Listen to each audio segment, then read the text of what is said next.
We've used the perfluorinated compounds for over 50 years. They are extremely useful. We use them for waxing our skis. We use them for rain gear, for cookware in the kitchen. We use them to spray our sofas so that they don't stain. But the problem is that these compounds are also incredibly stable. So they break down only very, very slowly, also when we get them into the body.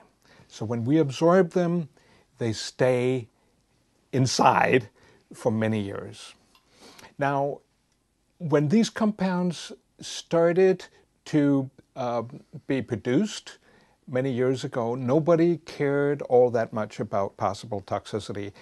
And when chemicals legislation was enacted, then there was no requirement that the old chemicals had to be tested.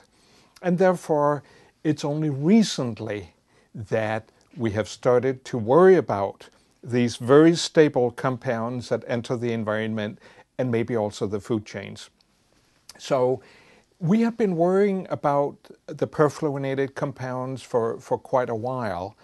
And last year, there was a mouse experiment published that showed that if the mother mouse had been exposed to these compounds, then the pups, the young from the pregnant female mouse, had deficient immune responses. And that even happened at very low exposures, so that the serum concentration, the blood level, was similar to what you and I have. So we thought, oh my, this may be really problematic. So we were already doing a study of about 600 children in the Faroe Islands in the North Atlantic between Iceland and Norway, a fishing community.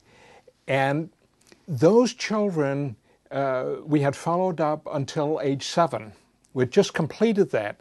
And we had serum samples from various ages, and we also had a blood sample from the mother during pregnancy. So we looked for the perfluorinated compounds, and we found them in every single sample in this remote fishing community. All of them had perfluorinated compounds in them.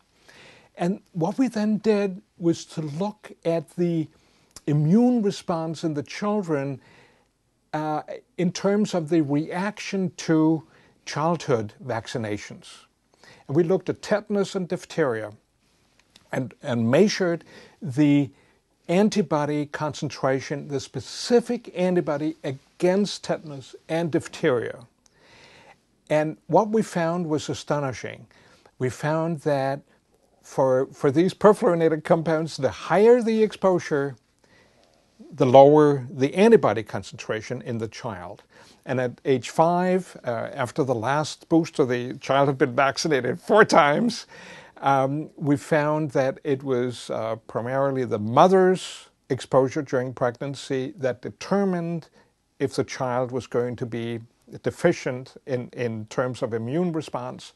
But when we looked at the immune function at age 7 and the antibody concentrations, we could see that it was the amount that the child had accumulated at age 5 that determined how efficient the antibody response was. And I mean, the baseline is that a doubling in the exposure was associated with a decrease of 50%. So it was a factor 2 increase, then it was in the exposure, it was associated with a factor 2 decrease. And this was quite serious because we could also see that some of the children were so low in antibody concentrations that they were essentially not protected. So they had been vaccinated 4 times, and the vaccines had not worked. And I think since vaccinations are so crucial for prevention in society, I think this is an effect that we have to take really seriously. So I think our study, which is it's a first of its kind, suggests that we have not done enough in regard to protecting the population against these old compounds, so to speak, because we haven't done the toxicology studies, we haven't done the monitoring we should have done, and now we're stuck because we all have them in our bodies. And we're all using them for when waxing the skis, and we have them in indoor dust, we have them in food chains, especially marine food chains. So I think that the US EPA and other authorities need to think about this and see if they can expedite the outphasing of the perfluorinated compounds.